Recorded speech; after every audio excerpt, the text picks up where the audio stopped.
Hi guys, welcome to this episode. I have no scripts, no pre-planned anything. It's just me talking about Led Zeppelin music. I'm gonna rank the openers and closers for all studio albums. I have my list here, so I'm gonna tell you why I made the ranking the way it is. And I have to look at the camera here, so I'll do my best. So let's start with the album openers. This was hard, and it was harder than I thought it would be, because every song here just, kicks.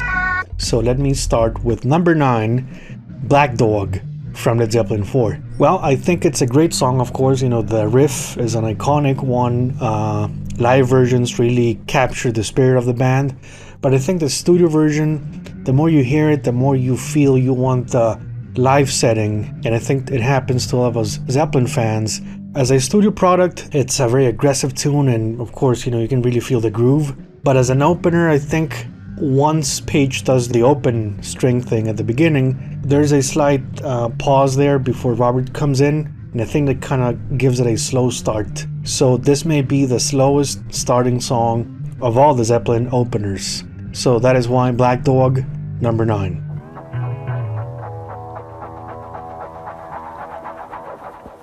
Number 8, In the Evening from In Through the Outdoor. As you know, I have 65 copies of the album. I love the intro. It's very mysterious, with the violin bow sounds and the gizmotron and all that. It prepares the listener for what's next. But I think once the song comes in, it may be a bit repetitive. It grabs your attention, but you really have to listen to the whole album to get what the song was going for. The middle section I love, but as an opener, once the band comes in, vocals and all, it's not at the same level as the intro, as the instrumental introduction. So number 8, In the Evening.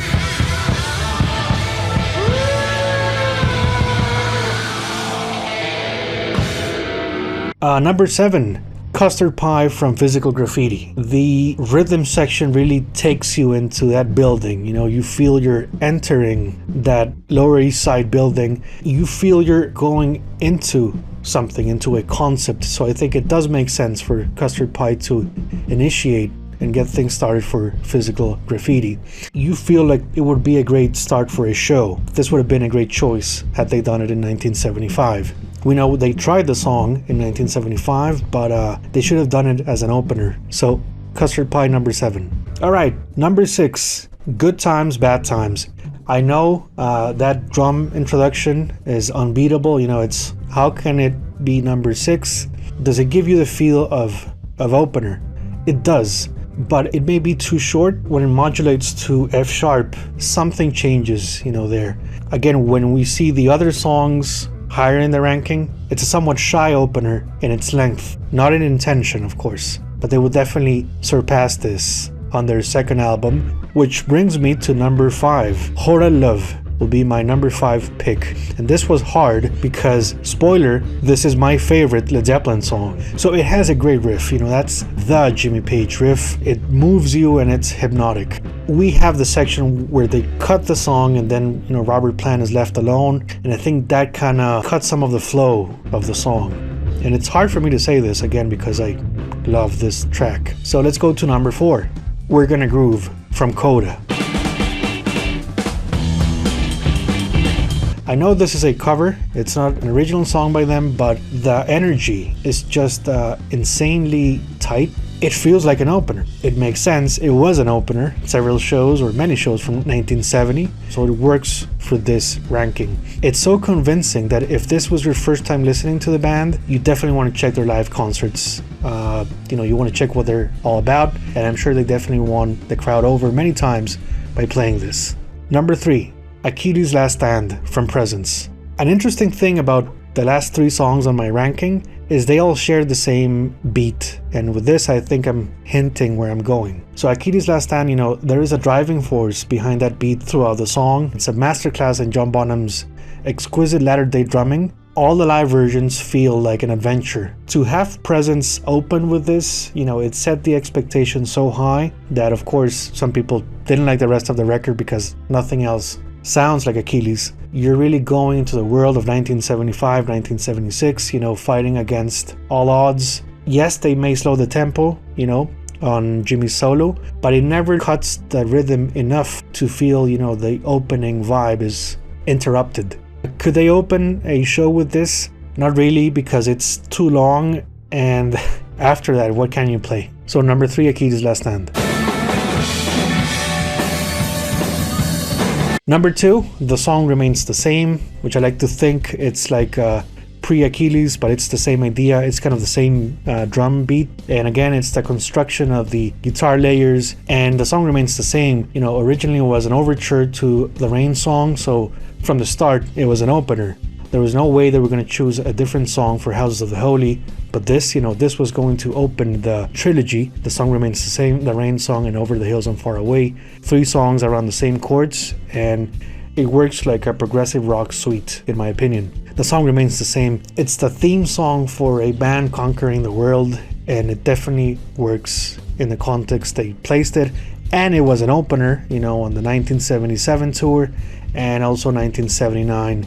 It has to be at the top, but there is a song that beats all of these, and it's of course Immigrant Song, that has the same kind of beat of The Song Remains the Same in Achilles Last Stand, but it was the first, one of their most famous introductions, and for me it was the album that got me started into Zeppelin. It's a short song like Good Times Bad Times. The theme of the intro with the riff is like a movie theme. It deserves all the success it has, and no wonder Jack Black wanted this song for his movie, School of Rock. Like The Song Remains the Same, this was an actual opener, but they had to take it away because it was quite demanding for Robert's vocals.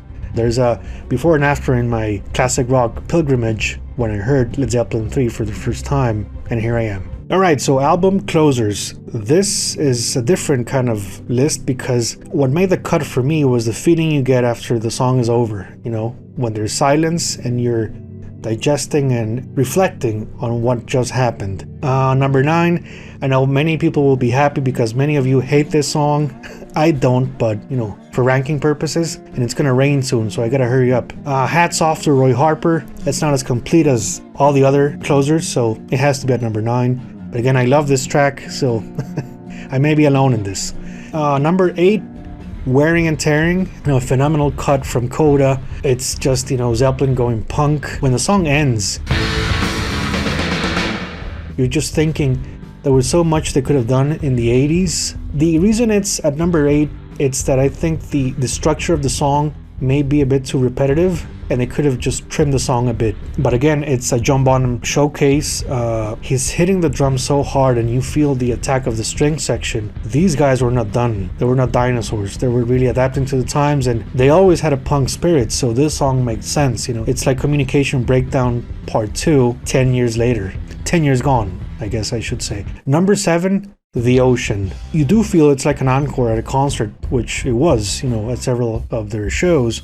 But I think their live setting really captured the spirit much better than the studio recording. But it's well structured because, unlike Wearing and Tearing, it has different sections. The doo-wop section at the end really works well in underlining the closer aspect of this song. So number 7, The Ocean.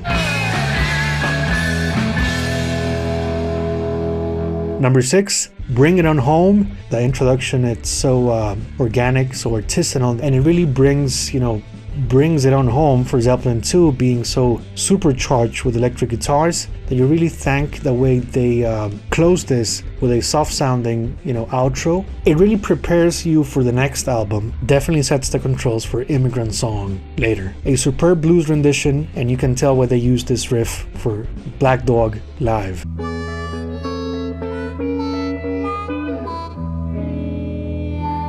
Number 5, Sick Again. This one, you know, they played it live, and it definitely works in bringing, I'm gonna say bringing it home again, but no, bringing Physical Graffiti to a closure of the crunch sound, and you feel like you're stepping out of the building going into New York City, but the lyrics, I guess, reference LA, so you're going to LA 1975. There is a going out mood in this track because the day is over. You already listened to, you know, double vinyl worth of songs, so Sick Again prepares you for what's next, and it works for the present sound following Graffiti. Of course, they didn't think of this because they didn't know what was going to happen after Graffiti, but it was foretelling. It was a premonition turned into music. And Sick Again, it's the kind of riff at the end that feels like a closing theme for a great movie.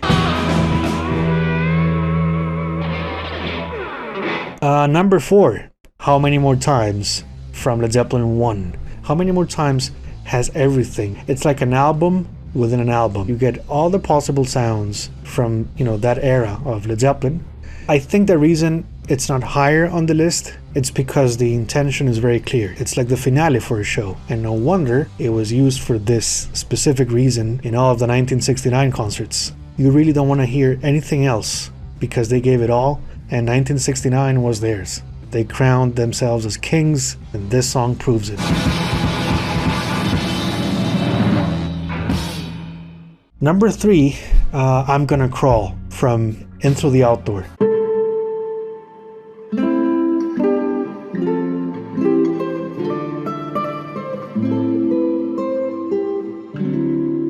It has, in my opinion, one of Jimmy's finest solos.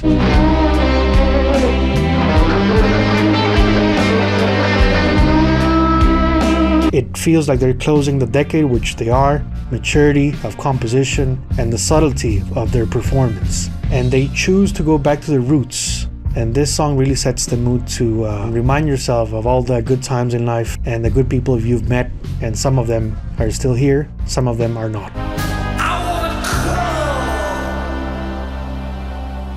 So I'm gonna crawl number 3, and it's raining, so I'm gonna hurry up. Number 2, T for One from Presence.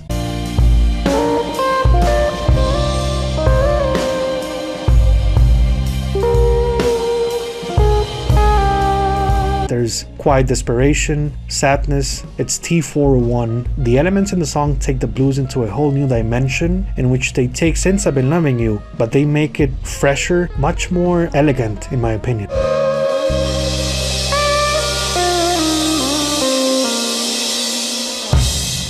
T for One is the kind of song that ends an album and you have the proper mood and setting to analyze everything you've heard. It's the perfect exit to a very intense record, and to an extent, the finale, the end for a specific period of time of the band's existence. It was hard to put this song at number 2, but then you hear the intro for this one.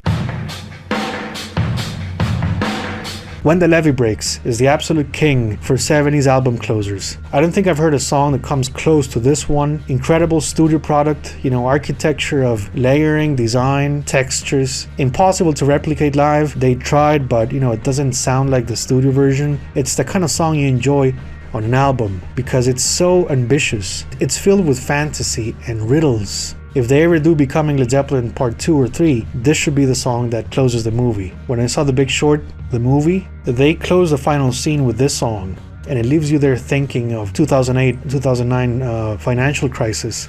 So if it works on film, it definitely works on record. I play this often when I'm walking.